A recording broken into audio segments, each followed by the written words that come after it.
Hi friends, welcome back to my channel. ഇന്ന് ഞാൻ ചെയ്യാൻ പോകുന്നത് ഈ ഒരു സിമ്പിൾ ആയിട്ടുള്ള ഒരു ബോട്ടിൽ ആർട്ടാണ്. അപ്പോൾ നമുക്ക് നോക്കാം ഇതെങ്ങനെയാണ് ചെയ്യുന്നതെന്ന്. അപ്പോൾ ഫസ്റ്റ് തന്നെ നമ്മുടെ ബോട്ടിൽ എടുക്കാം. ഞാൻ ഇവിടെ യൂസ് ചെയ്തേക്കുന്ന ബിയർ ബോട്ടിലാണ്. നല്ലോണം ക്ലീൻ ചെയ്തെടുക്കുക ബോട്ടിൽ. ഇനി നമുക്ക് ബേസ് കോട്ട് കൊടുക്കാം. അപ്പോൾ ഞാൻ വൈറ്റ് അക്രിലിക് പെയിൻറ്റ് യൂസ് ചെയ്തിട്ടാണ് ബേസ് കോട്ട് കൊടുക്കണേ. ഞാൻ 3 ലെയർ വെച്ചിട്ടാണ് ബേസ് കോട്ട് കൊടുക്കണേ. ഫസ്റ്റ് 2 ലെയർ ഞാൻ ബ്രഷ് യൂസ് ചെയ്താൽ കൊടുക്കണേ. അതെന്താണെന്ന് വെച്ചാൽ സ്പീഡിൽ നമുക്ക് ചെയ്തെടുക്കാൻ വേണ്ടിയാണ്. ലാസ്റ്റ് കോട്ട് കൊടുക്കുന്നത് മാത്രം സ്പോഞ്ച് യൂസ് ചെയ്യുക. അപ്പോൾ നമുക്ക് ലാസ്റ്റ് നല്ല ഫിനിഷിങ്ങും കിട്ടും. അപ്പോൾ എൻ്റെ ഫസ്റ്റ് ലെയർ കംപ്ലീറ്റ് ആയിട്ടുണ്ട്. ഇതപ്പോൾ നല്ലോണം ഡ്രൈ ആയിട്ടുണ്ട്. അപ്പോൾ നമ്മളിവിടെ ശ്രദ്ധിക്കേണ്ടത് എന്താണെന്ന് വെച്ചാൽ ഓരോ ലെയർ നല്ലോണം ഡ്രൈ ആയിട്ട് വേണം നെക്സ്റ്റ് ലെയർ കൊടുക്കാൻ. അല്ലെങ്കിൽ നെക്സ്റ്റ് ലെയർ നമ്മൾ കൊടുക്കുമ്പോൾ ആ പെയിൻറ്റ് പൊളിഞ്ഞു വരും. പിന്നെ ബ്രഷ് യൂസ് ചെയ്യണതുകൊണ്ട് ആ ഒരു പാടൊക്കെ വന്നത് ആ ബ്രഷിൻ്റെ ആ സ്ട്രോക്സ് ഒക്കെ കാണിക്കണേ, അത് കുഴപ്പമില്ല. നമ്മൾ ലാസ്റ്റ് ലെയറിൽ സ്പോഞ്ച് വെച്ച് കൊടുക്കുമ്പോൾ അതൊക്കെ മാറിക്കോളും. അപ്പോൾ സെക്കൻഡ് ലെയർ കംപ്ലീറ്റ് ആയി നല്ലോണം ഡ്രൈ ആയിട്ടുണ്ട്. ഇനി ലാസ്റ്റ് ലെയർ സ്പോഞ്ച് യൂസ് ചെയ്ത് കൊടുക്കാം. ഇതേപോലെ നല്ലോണം പ്രസ് ചെയ്ത് കൊടുത്താൽ മതി.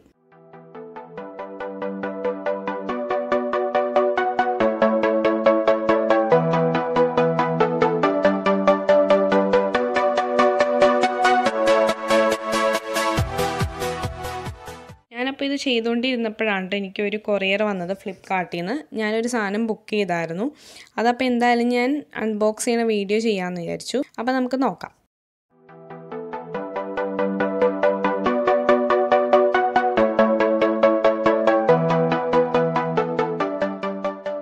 ഒരു കുഞ്ഞു സാധനമാണ് കേട്ടോ. ബോട്ടിൽ ആർട്ടൊക്കെ ചെയ്യണവർക്കും പെയിൻറ്റ് ചെയ്യണവർക്കൊക്കെ നല്ല ഉപകാരമുള്ള സംഭവമാണ്. സ്പോഞ്ച് ബ്രഷാണ്. നമുക്ക് 4 സൈസസിൽ അവൈലബിൾ ആണ്.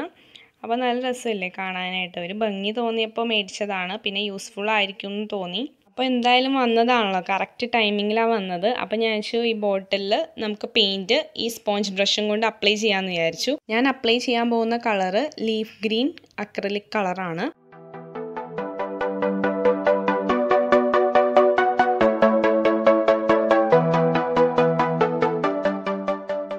അപ്പോൾ ഇതേപോലെ ബ്രഷൊന്ന് ആ പെയിൻറ്റിലൊന്ന് ഡിപ്പ് ചെയ്തിട്ട് ഇതേപോലെ പതുക്കെ ഒന്ന് ഡാബ് ചെയ്ത് കൊടുക്കുക. ബബിൾസ് ഒന്നും ഫോം ചെയ്യാത്ത രീതിക്ക്. നല്ലൊരു എഫക്റ്റ് ഉണ്ട്. അത് പിടിക്കാനും നല്ല രസമുണ്ട്. അതിൻ്റെ പിടി ഒരു വുഡൻ ടൈപ്പാണ്.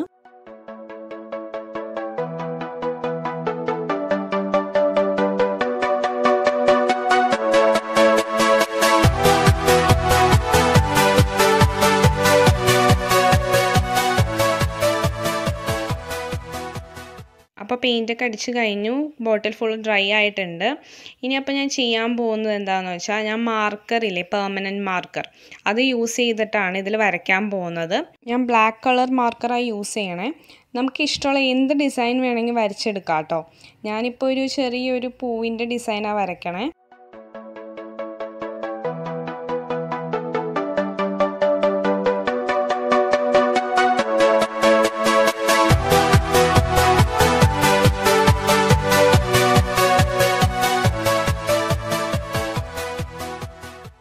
പെർമനൻറ്റ് മാർക്കർ തന്നെ യൂസ് ചെയ്യണം കേട്ടോ. CD മാർക്കർ യൂസ് ചെയ്താൽ പറ്റില്ല. എന്ന് വെച്ചാൽ അത് തെളിയാതെ വരും. ഫസ്റ്റ് ഒരു ലൈൻ വരയ്ക്കുമ്പോൾ തന്നെ അതിൻ്റെ മഷി തെളിയില്ല ഈ പെയിൻറ്റിൽ.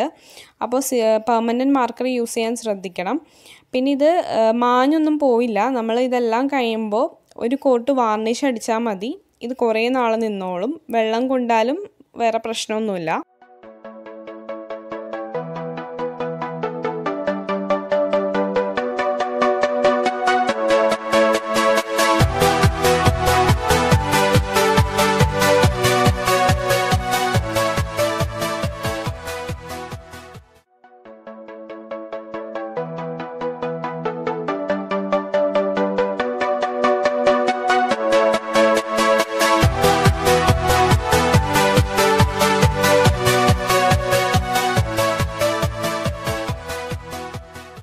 അപ്പോൾ ബോട്ടിൽ ആർട്ട് കംപ്ലീറ്റ് ആയിട്ടുണ്ട്. ഇതെല്ലാവർക്കും ചെയ്യാൻ പറ്റുന്ന ഒരു സിമ്പിൾ ബോട്ടിൽ ആർട്ടാണ് കേട്ടോ.